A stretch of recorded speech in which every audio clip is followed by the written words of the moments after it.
it is unconscionable for this country to have existed for about 60-something years now. This is 2021, 61 years after independence. And only once that we had a president, ceremonial president, Azikiwe, between 1960 and 1963 or thereabout. And till today, nobody from this zone has been a president of Nigeria. Just make the calculation yourself and see whether it is just and fair. It is this part of national discourse that we have been involved in, that we've been telling them, let us make the ground even. Let us include all parts of Nigeria in power arrangement here. And in the national conference, we agreed on power rotation. Power rotation.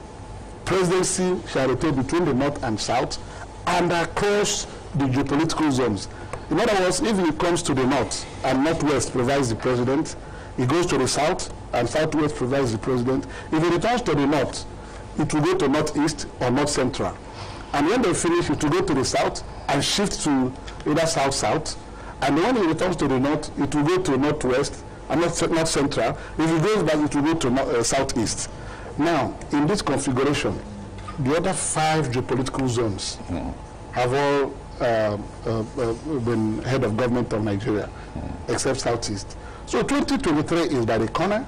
APC has zoned presidency to the south of Nigeria, because in 1999 it was Obasanjo from southwest.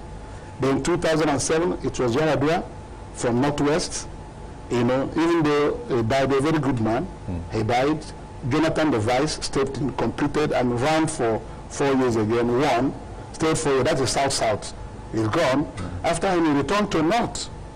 He went to northwest again to President Buhari, and he's completing 8 years by 2023. So he's now going back to the south by that rotational arrangement. And southwest has gone there, south has gone there.